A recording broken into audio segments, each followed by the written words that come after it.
चलिए दोस्तों, तो बढ़ते हैं आगे अपने नेक्स्ट सेगमेंट के ऊपर, which is subscriber related services under APY. बहुत ही इंपॉर्टेंट सेगमेंट है, बहुत ही इंपॉर्टेंट एफएक्यूज हैं इसके अंदर जो कि आपके एग्जाम को हिट करेंगे। उससे रिलेटेड यहाँ पे क्वेश्चंस जो हैं वो आपके बिल्ड हो पाएंगे। तो इसकी बात करते हैं। सबसे पहला सवाल है इसके अंदर, what are the new functionalities available to an APY subscriber, whether these functionalities are available online. Obvious सी बात है, पीएफआरडीए जो है वो सारी चीज़ों को ऑनलाइन लाने में लगे हुए हैं, इस तरीके से फैसिलिटेट करने में कि अगर कोई चाहे तो उसको कहीं जाने की आवश्यकता ना पड़े, वो घर बैठे ही सारी चीज़ों को मैनेज किया जा सकता है। तो उसके लिए एक डेवलप किया गया क्या, सेंट्रल रिकॉर्ड कीपिंग एजेंसी। जो आपने पीछे भी ये शॉर्ट फॉर्म देखा था CRA, इसका फुल फॉर्म आपको पता होना चाहिए। It is what, central record keeping agency, जो कि अपॉइंट किया किसने, पीएफआरडीए ने।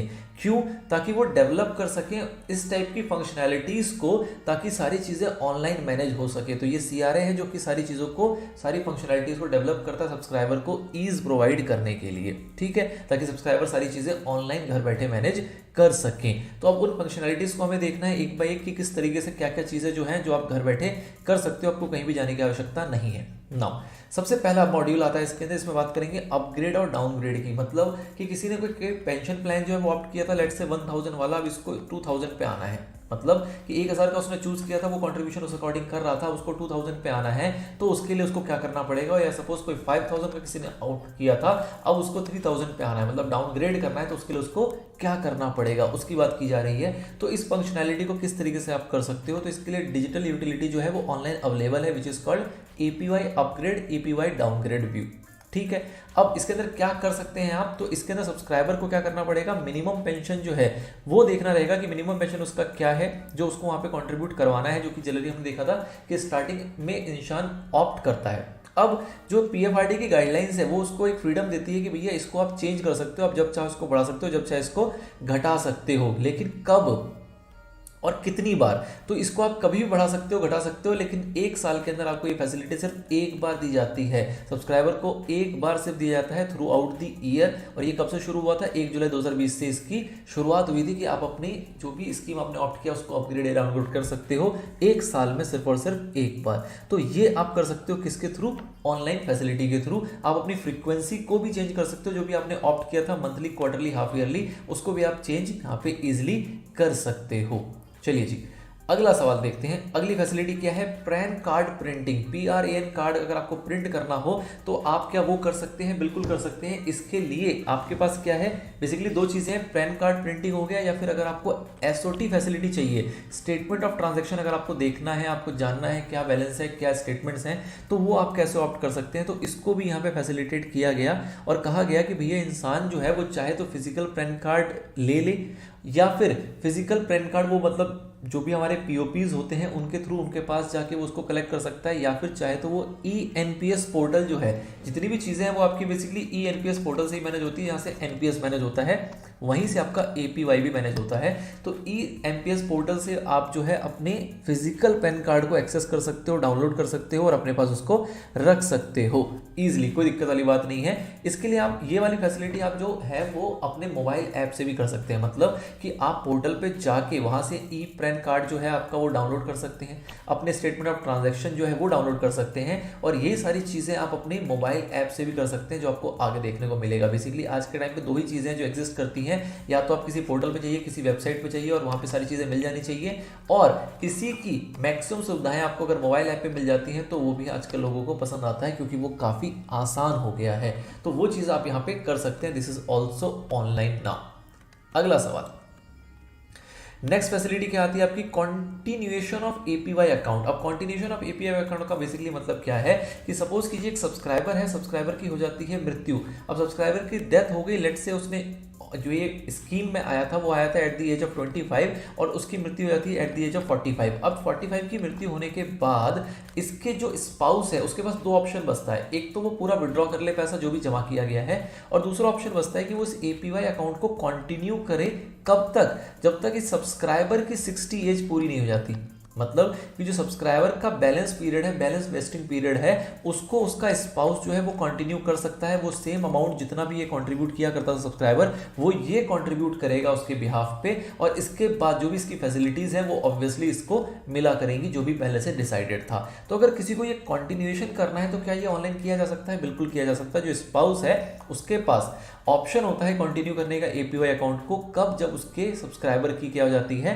डेथ। ये भी सीआरए सिस्टम के अंदर पॉसिबल है, आप इस कंटिन्यूएशन को ऑनलाइन कर सकते हैं इस प्रोसेस को। नाउ कंटिन्यूएशन जो है उसको करने के लिए आपको कुछ बातें यहाँ पे हैं जो बताएगी, ध्यान में रखना है। वो क्या कि अगर जो आपका सब्सक्राइबर है उसकी डेथ होती है तो उसके बाद जो स्पाउस उसको कंटिन्यू करेगा तो क्या उसको पुराना प्लान मिलेगा या नया प्लान मिलेगा? मतलब मिस्टर एक्स वाले प्लान पे उसको कंटिन्यूएशन करना रहेगा या मिसेज एक्स का अपना एक प्लान अकाउंट नंबर होगा? ऑब्वियस ही बात है, इसका अपना एक PRAN अकाउंट नंबर होगा, because this is vary from person to person. ये पर्सन से लिंक्ड होता है, अकाउंट से लिंक्ड नहीं होता। तो अगर मिसेज एक्स को ये कंटिन्यू करना है सब्सक्राइबर का जो भी एपीवाई स्कीम था, तो उसके लिए उसको एक नया PRAN अकाउंट मिलेगा। और सपोज कीजिए अगर मिसेज एक्स का ऑलरेडी एक PRAN हो, ये भी पॉसिबल है कि इनका एक PRAN अपना था, इनकी डेथ हो गई, अब अगर इसको कंटिन्यू करना है तो इसके पास एक PRAN ऑलरेडी एग्जिस्ट करता है, तो कोई दिक्कत नहीं है। इसका जो ये स्कीम था वो इसी में मैप कर दिया जाएगा। मतलब PRAN नंबर तो एक व्यक्ति का एक ही रहेगा, इसके अंदर इसके दो स्कीम चल रहे होंगे, एक चलेगा इसका खुद का सेल्फ और एक चलेगा इसके स्पाउस का, और दोनों की फैसिलिटी इसी एक व्यक्ति को मिलेगी। अपनी वाली जो चल रही थी वो तो मिलेगी, साथ में जो स्पाउस वाली होगी वो भी यहाँ पे मिलेगी। ठीक है, जो भी बैलेंस यूनिट होंगे इसके मिस्टर एक्स के, वो सारे के सारे ट्रांसफर कर दिए जाएंगे किसके अकाउंट में? यहाँ पे वो ट्रांसफर कर दिए जाएंगे स्पाउस के अकाउंट में through this online facility.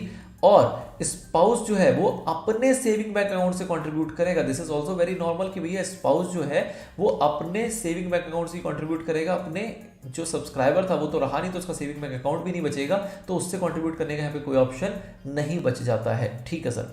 Now contribution के अमाउंट को वो चाहे तो चेंज भी कर सकता है, और चाहे तो जो कंट्रीब्यूशन का अमाउंट उसके सब्सक्राइबर का था स्पाउस उसी को एज इट इज कंटिन्यू कर सकता है। अगला आता है आपका सब्सक्राइबर रजिस्ट्रेशन। सब्सक्राइबर रजिस्ट्रेशन के लिए यहाँ पे FATCA एक्ट जो है हमारा, फटका एक्ट जिसको कहते हैं, इसके अंदर फॉरेन एसेट्स की बात की जाती है, वो मैंडेटरी है उसका कंप्लायंस होना। मतलब उसके अकॉर्डिंग जो भी आपको कंप्लायंस करनी होती है, जो भी आपको वहाँ पे डिक्लेरेशन देना होता है कि आपके क्या एसेट्स हैं फॉरेन कंट्रीज में, क्या इनकम आप जनरेट करते हो फॉरेन कंट्रीज से, उसके बारे में जानकारी आपको देनी होती है। NPS में भी देनी पड़ती है, और यहाँ पे भी सब्सक्राइबर रजिस्ट्रेशन के टाइम पे वो जरूरी माना जाता है।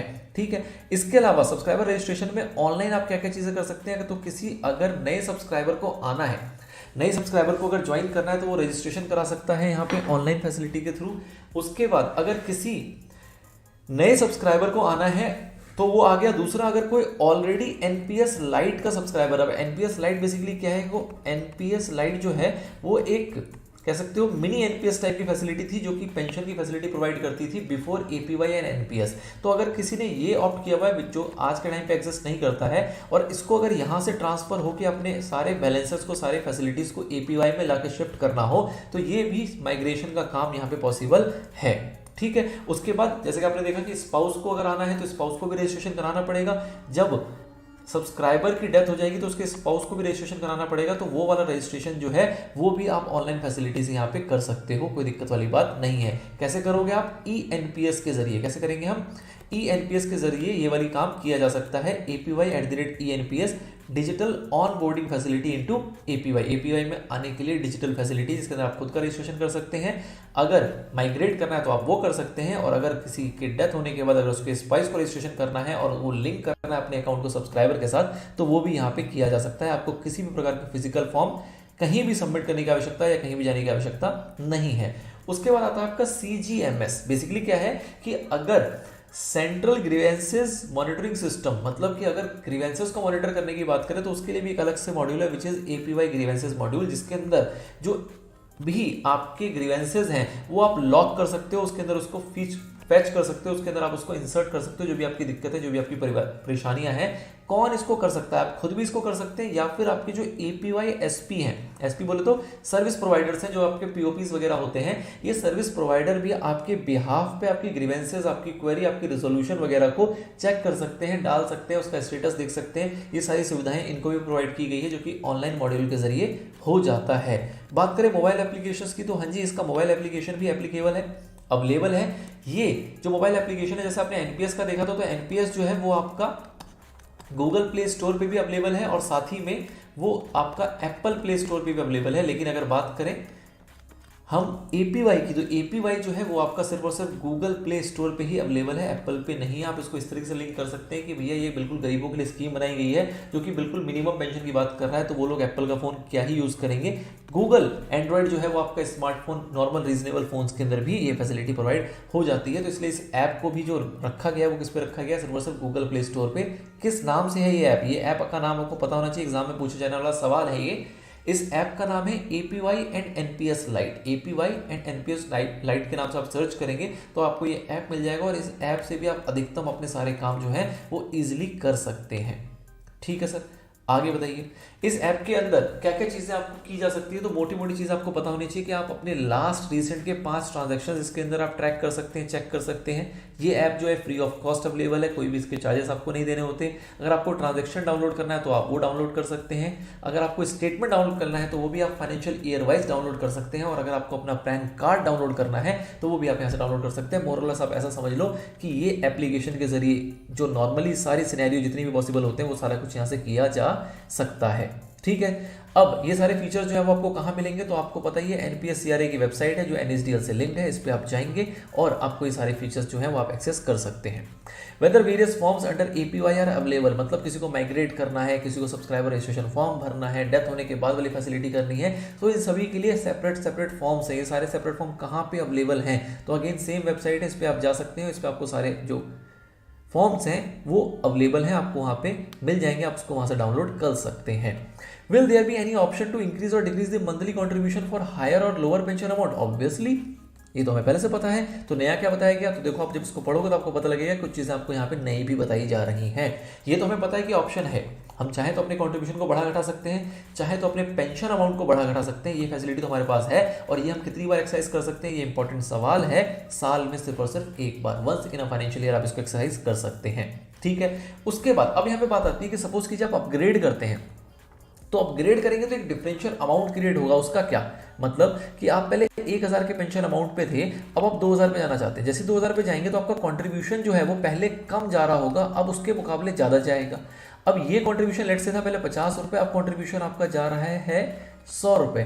तो जो इसका डिफरेंस निकल के आया 50 रुपये मल्टीप्लाइड बाय जो भी पीरियड था, इतना आपको कंट्रीब्यूशन एक साथ देना पड़ेगा, क्योंकि आप इसके अंदर आना चाह रहे हैं। मतलब कि जो आपका पहले का कंट्रीब्यूशन था और नए वाले जो आप पेंशन अमाउंट सेलेक्ट कर रहे हैं उसके अंदर जो कंट्रीब्यूशन है उसका जो भी डिफरेंस निकल के आएगा वो पैसा भी आपको जमा करना पड़ेगा, क्योंकि अब आप फैसिलिटेट हो जाएंगे हायर अमाउंट के लिए। ठीक है, तो ये पैसा आपको जमा करना पड़ेगा। साथ ही में इसमें जोड़ना पड़ेगा आपको 8% पर एनम के हिसाब से मंथली कंपाउंडिंग इंटरेस्ट आप इसमें जोड़ेंगे और वो पैसा आपको डिपॉजिट करना पड़ेगा अगर आपको अपग्रेड करना है तो। इन शॉर्ट, अपग्रेड करने से पहले आपका कंट्रीब्यूशन कुछ था, अपग्रेड करने के बाद कंट्रीब्यूशन कुछ हो जाएगा, बाद वाला कंट्रीब्यूशन ज़्यादा होगा, इसका जो भी डिफरेंस होगा वो आपको निकालना है। उसमें 8% के हिसाब से 8% पर एनम मंथली कंपाउंडिंग के हिसाब से आप इंटरेस्ट जोड़ोगे, जो भी अमाउंट निकल के आएगा वो आपको डिपॉजिट करना पड़ेगा, उसको आपको कंट्रीब्यूट करना पड़ेगा। ठीक है सर, और अगर बात करें आप डाउनग्रेड कर रहे हैं तो ऑब्वियसली बात है यहाँ पे आपका पैसा कुछ ना कुछ बचेगा, तो वो पैसा आपको रिफंड कर दिया जाएगा अलॉन्ग विद जो भी उसका रिटर्न उस पर जनरेट हुआ होगा, जितना भी परसेंट। ये परसेंट जो है वो प्रिस्क्राइब्ड नहीं है, वो 12% भी हो सकता है और वो 7% भी हो सकता है, लेकिन जब जमा करने की बात आ रही है तो इन्होंने रेट यहाँ पे प्रिस्क्राइब करके दे दिया है, दैट इज 8% पर एनम, जो कि आपको डिपॉजिट करना रहेगा। ठीक है, आप इस फैसिलिटी को जब एक्सरसाइज करेंगे, चाहे आप अपग्रेड करें चाहे आप डाउनग्रेड करें, आपको यहाँ पे चार्जेस पे करने पड़ेंगे विच इज 50 रुपीज़। हर बार जब आप अपग्रेड या डाउनग्रेड करेंगे तो आपको 50 रुपये का चार्ज पे करना पड़ेगा। और ये जो 50 रुपीज़ होती है ये शेयर किया जाता है किसके द्वारा, POP और CRA के द्वारा। जो CRA एजेंसी है और जो आपके APY के सर्विस प्रोवाइडर हैं, ये दोनों लोग इसको हाफ इक्वली बांट लेते हैं। ये जो चार्जेस हैं वो इन दोनों में बढ़ जाया करती है इस फैसिलिटी को प्रोवाइड करने के लिए। ये चार्जेस आपसे तब नहीं लिए जाएंगे जब ये जो अपग्रेड या डाउनग्रेड हो रहा है ये किसी एरर की वजह से हो रहा है। मतलब कि आपने ऑलरेडी चूज किया था 2000 रुपये का प्लान, लेकिन आपको मिला 1000 रुपये का ड्यू टू एनी एरर। अब आप कह रहे हो, कंप्लेन करते हो, आप कहते हो भैया इसको 2000 का वापस से करो, तो इस 2000 करने में अपग्रेडेशन तो हो रहा है लेकिन इसमें आपका कोई फॉल्ट नहीं है, इस पे सिस्टम का डिफॉल्ट है, तो इस केस में आपसे ये चार्ज नहीं लिया जाएगा। अदरवाइज आपसे ये चार्ज लिया जाएगा, ये फीस आपको वहां पे देना पड़ेगा।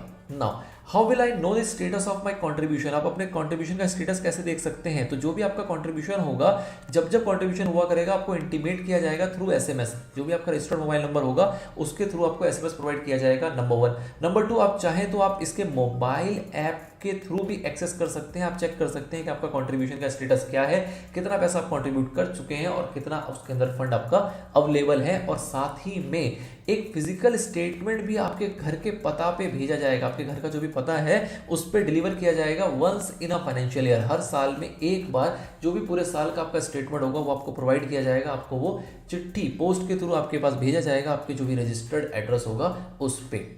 अगला सवाल, will I get any statement of transaction? Obviously बात है, हमने ऊपर कवर कर लिया कि आपको स्टेटमेंट ऑफ ट्रांजैक्शन मिलता है, साल में एक बार मिलेगा, पूरे साल का मिलेगा और आपके जो भी रजिस्टर्ड एड्रेस होगा उस पर वो डिलीवर कर दिया जाएगा। Now if I move from my residence city, how can I make contribution to APY account? कोई कह रहा है कि भैया हम दिल्ली में रहते थे, अब हम छोड़ के बैंगलोर चले गए, तो उस केस में जो हमारा एपीवाई अकाउंट है उसके अंदर कॉन्ट्रीब्यूशन कैसे होगा? तो आपका स्टेट तो यहाँ मैटर करता ही नहीं है। मतलब क्या है, जो आपका कॉन्ट्रीब्यूशन है वो लिंक्ड है आपके बैंक से, आप पूरे देश दुनिया में कहीं भी रहें कोई फर्क नहीं पड़ता उससे, आपके बैंक से लिंक्ड है, ऑटो डेबिट की फैसिलिटी है, डायरेक्टली आपके बैंक से वो पैसा काट लिया जाता है और आपको जो कंट्रीब्यूशन है वो कंप्लाई वहां पे कर दिया जाता है। आपका एड्रेस जो है वो चेंज होता रहे वो मैटर नहीं करता यहाँ पे। अगला सवाल, if I am an existing subscriber of APY can I change my monthly auto debit facility to quarterly और half yearly as per my convenience? Yes, बिल्कुल आप कर सकते हैं। आप अपनी जो ऑटो डेबिट फैसिलिटी है उसको मंथली, क्वार्टरली, हाफ ईयरली में अपने अकॉर्डिंग चेंज कर सकते हैं। लेकिन अगेन ये वाला काम जो होगा वो आप सिर्फ और सिर्फ साल में एक बार कर पाएंगे। ऐसा नहीं कि आप हर महीने इस चीज़ को चेंज कर रहे हो, ये फैसिलिटी नहीं है। आप इसको चेंज कर सकते हैं लेकिन एक साल में सिर्फ और सिर्फ एक बार। क्या कोई टोल फ्री नंबर है जिसपे हम बात करें, अपना रजिस्टर्ड नंबर से कॉल करें और हमें अगर कोई जानकारी लेनी हो, कोई सुविधा लेनी हो तो हम ले सके? तो हाँ जी, एपीवाई स्कीम का एक टोल फ्री नंबर भी है विच इज दिस, ये 1800 110 और 069 जो है ये आपका टोल फ्री नंबर है जिसपे आप कनेक्ट कर सकते हैं और आपकी जो भी जानकारी है, जो भी कंफ्यूजन है, कोई भी दिक्कत है तो आप पूछ सकते हैं। लेकिन इस टोल फ्री नंबर पे आप तब कॉल नहीं कर पाएंगे जब आप एग्जाम में बैठे होंगे और आपको कोई सवाल समझ में ना आ रहा हो। तो इसलिए आपको इसके बारे में अगर कुछ जानकारी लेनी है जो कि इस वीडियो में रह जा रही है तो आप पहले ही जानकारी ले लें इस टोल फ्री नंबर पे बात करके। एग्जाम में ये फैसिलिटी आपको प्रोवाइड नहीं की जाएगी, ना ही आपको इस फैसिलिटी को एक्सरसाइज करना है इन एनी मैनर। चलिए जी, तो दिस इज ऑल्सो एरिया जिसमें हमने बहुत सारे क्वेश्चंस को कवर करने की कोशिश की है। रिमेनिंग जो क्वेश्चंस बच जाते हैं उसको हम लास्ट पार्ट में कवर करेंगे। मिलते हैं उस पार्ट में। Till then all the very best.